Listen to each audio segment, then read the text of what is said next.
This video is just going to quickly go over some things to consider when you wanted to prep a file for the laser. In class, we're going to look at how to export something from like Revit to be able to laser cut it. But in the case here, what we're going to do as this optional assignment is you guys are going to design a keychain if you want one, and then we can cut them out using some acrylic plastic sheets on the laser. So I created just a little demo keychain here just to go over some of the basics that you want to consider and some things that you could add to it, but also considerations you have to take with that. So I just have a little Appalachian A here. I created mine to be 2 inches tall. I wouldn't recommend making anything taller than that because then your keychain is going to start to get really bulky. And if it's really large and just kind of doesn't fit in your pocket, just kind of sticks out and is annoying, you're never going to actually want to use it. One thing that you could do to help keep your keychain at like a manageable size is to draw a circle with a diameter. So I'm going to do D, enter, 2. And that way you can kind of just try to keep your design within this circle. The other thing that you'll notice here with my keychain that I've designed is it has different colors on each of the lines. So you could either make different layers for this. I just did a property overrides of the colors because this is how we control the speed and power that the laser is cutting with or etching with. We can change the speed and power for each of these colors based on the material that we're going to use. So I can have it go with a slower speed and higher power around the red lines. So it's going to cut all the way through with these red lines here. But then with these blue lines, I can have it set with a higher speed and lower power. Therefore, it's not going to be able to cut all the way through and it will just etch this in as kind of a design on it. Additionally, if you have any white lines in your drawing, you can use those as kind of guides to help lay something out, but then it's not necessarily going to actually get sent to the printer. So often I'll just leave white lines in there to help kind of bound out my material so I can make sure that everything's going to fit on here. Last, when it comes to a size consideration is a hole. Again, if you're going to make this into a keychain, you're going to need some type of hole to actually be able to put it on a key ring. I wouldn't recommend putting it too far away up here from the top of it because then it's going to kind of sit awkwardly on your key ring and won't be able to kind of just loosely hang there. And I would also recommend having this hole have a diameter of somewhere in between 1/4 of an inch and say like 3/16 of an inch. I wouldn't go too much larger than that, and I wouldn't go smaller than that, again, because we want it to kind of be able to hang loosely. And I'll bring in this physical keychain too after I cut it so you can kind of see what it's like. With these lines, like I mentioned, you can make a layer, so you can go up into your layer properties and you can create 2 layers. One layer can be your cut, and you can give it a color of red. And then you can also make it a layer that you call etch, and you can give it a color of blue. These colors are just the ones that I like to use in there, but it's not necessarily like a standard for every printer. And one thing that we'll speak on in class too is how different printers kind of function differently and stuff gets sent to them. So this is just how our Boss printer works.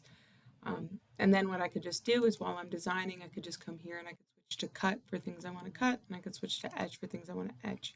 What I did is I actually did my whole drawing in layer 0, but I just did a color override here, doing red for cut, blue for etch. And please just only use these index colors so that way as I load stuff in, it's just a little bit easier to manage and maintain. With my design here too, I just kind of went with something pretty basic because I know then it would cut well. The more intricate you make it, the more likely it's going to kind of cause problems, or maybe it's just not going to look as nice, especially with this being the first time you've ever made something or designed something for the laser. You kind of want to just take considerations like that. So I just made something really simple, really symmetrical too, just using the basic line functions. I actually only drew, if I just draw a line here down the middle, when I created this, I only drew half of it, and then I mirrored it onto the other side so that way I could keep it nice and symmetrical. And I used the offset tool as well to just keep these lines parallel to each other as I was designing the whole thing. If you want to add text to your keychain as well, so if you wanted to use the text tool to kind of put your name on it or put something on there, you absolutely can, but I find that sometimes it exports a little weird to the laser. So what I would recommend doing is if I want to put in a piece of text, so I'll just make a text box here. I'll just have it say STBE. You can pick a font too if you want. So I don't know exactly which font I'd want here. I'm not going to spend all day picking one, and I'll close it. If I export this, this might not come in too well, even if I do just have it, like if I want it sitting here, centered on it, it still may not go exactly how I want it to be. Sometimes it exports in just fine, or imports just fine. But what I'd recommend doing with a piece of text like this, if you wanted to put your name on something or just some text in general, is to go into the Express Tools tab, select your text, and then use this option here to explode it. So what this does is it turns it into line work that I then can export easily because there's no difference according to the laser between this and this. The only thing I'd have to do just to finish this up would be to use the trim tool to just kind of cut out some of these little awkward bits of where things are meeting. Because again, that's just kind of how the explode text tool does or works, is it's just going to kind of make some little weird bits and pieces, but I can easily clean that up. And then of course too, the color that it came in would be a problem with the laser. So that way I could highlight the whole thing, come back into my tool here, and then I could just change it to blue so that it would etch that in rather than cut that all the way through. That teal color is not one that I have it programmed into, so it would be ignored. And finally then too, a consideration with your keychain is hatches. Hatches do not export into the software at all when we go to send it onto the laser cutter.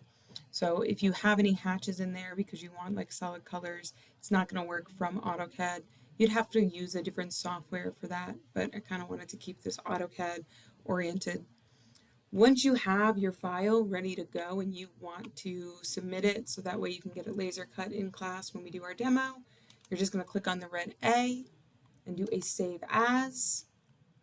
And when your save prompt pops up, of course, please make sure you're just keeping note of where you're saving it, put it in on your flash drive or just somewhere where you'll know how to access it.